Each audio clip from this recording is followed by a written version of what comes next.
Morreu, acabou. Morreu, a alma entra num período de absoluta inexistência até a ressurreição. Você já ouviu falar dessa maneira? Você já pensou assim? Vamos ver o que a Bíblia diz a respeito desse assunto. Agora se inscreva aqui no canal e ative o sininho para não perder as nossas novidades. E vamos lá.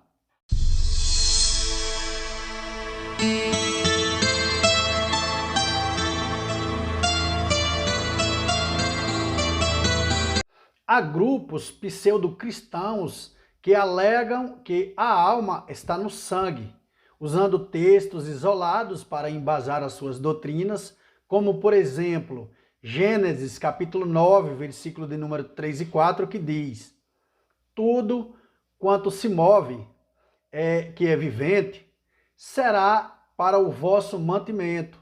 Tudo o que vos tenho dado como a erva verde, a carne, porém, a sua vida, isto é, com o seu sangue, não a comereis. Vou deixar outros textos também aqui para você anotar e conferir na sua Bíblia. Levíticos 3, 17, Deuteronômio 12, 23 a 35 e Atos 15, 28 e 29. No entanto, a palavra alma vem da palavra hebraica nepesh e da palavra grega psique, e tem nas escrituras 5 significados. É como sangue, você vai ver isso em Deuteronômio 12, 23 e Levíticos 17, 14. Como vida ou pessoa em Levíticos 22, 3. Como coração em Deuteronômio 2, 3. E como alma mesmo, ou seja, o centro da vida moral e espiritual do homem, que é a responsável e será julgada, como você vai ver isso em Mateus 10, 28, que diz: e não temais o que matam o corpo, e não podem matar a alma. Temei antes aquele que pode fazer perecer no inferno, ou dependendo da sua tradução bíblica, vai dizer no Hades, a alma e o corpo. Lucas 12, 20 também refere. Além disso, eles se esquecem de que diversas palavras são empregadas na Bíblia com ideias diferentes no sentido figurado. É conhecida como a sinedoque. Por exemplo, é uma figura de linguagem em que se toma o gênero pela espécie, a espécie pelo gênero e o todo pela espécie, a parte pelo todo e o plural pelo singular. O singular pelo plural também. É quando usamos os mortais ao invés de os homens. Por exemplo, 10 mil tetos ao invés de 10 mil casas, 7 mil almas ao invés de 7 mil habitantes, né? Estamos fazendo uso de uma linguagem chamada sinedoque, ou seja, uma figura de linguagem. No sentido que a Bíblia emprega, né, a palavra alma, no sentido figurado, de sangue, pessoa, vida, coração. Pois se o sentido não fosse figurado, como poderia ser sangue, pessoa, vida e coração tudo ao mesmo tempo, né? Seria uma grande confusão, na verdade. Na verdade, ou seria uma coisa ou seria outra. Para alguns grupos pseudo-cristãos, após a morte, a alma entra, né, como falei antes, num período de absoluta inexistência até a ressurreição. A alma humana é, então, semelhante à dos animais, que pode ser destruída, né, na concepção deles, na interpretação deles, desses grupos que são pseudo-cristãos, tá? Ou seja, que interpreta a partir de uma linha teológica do seu fundador. No livro Seja Deus Verdadeiro, que é usado pelo grupo Testemunha de Jeová, são ensinados que o homem não possui uma alma imortal e que o homem em nada se difere das bestas, ou seja, dos animais.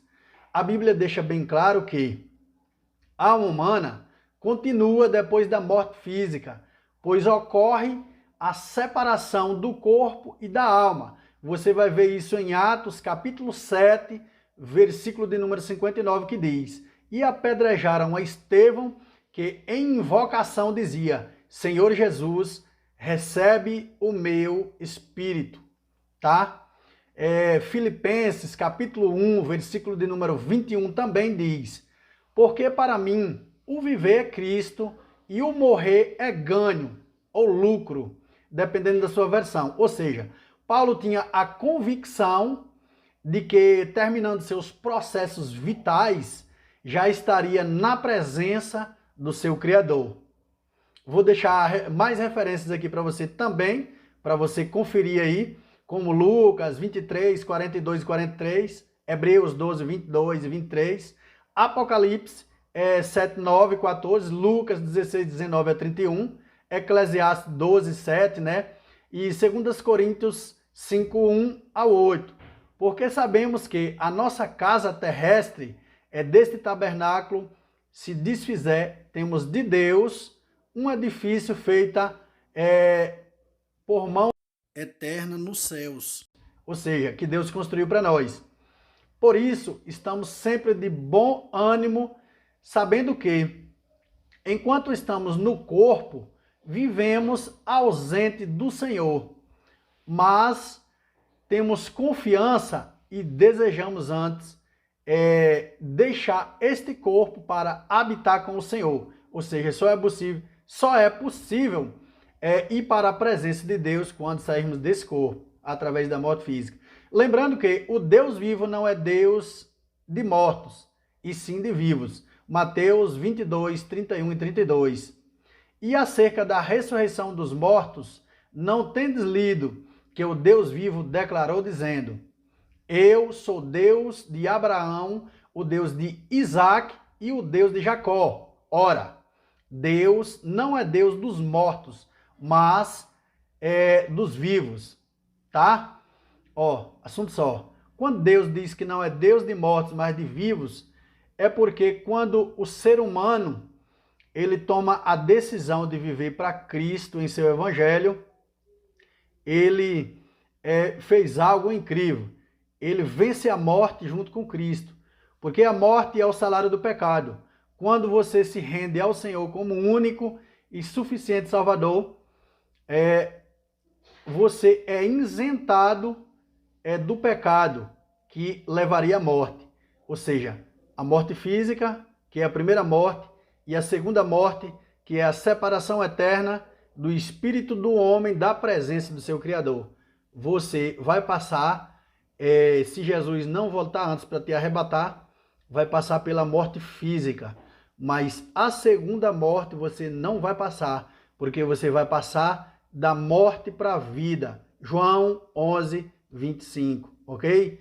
Deus abençoe sua vida e sua família em nome de Jesus. Se inscreva aqui no canal, ative o sininho para receber de primeira mão as nossas novidades aqui concernente ao Evangelho de Jesus Cristo, tá? Deus te abençoe, um forte abraço e vamos para cima. Essa missão é nossa de semear o Evangelho.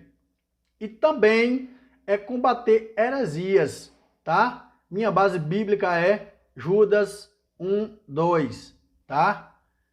Combater heresias que são disseminadas por pessoas que interpretam o Evangelho a partir de um ponto de vista e de uma linha teológica, tá? E foge dos princípios eternos do Senhor. Então, fica aí meu abraço e até mais. Tchau, tchau.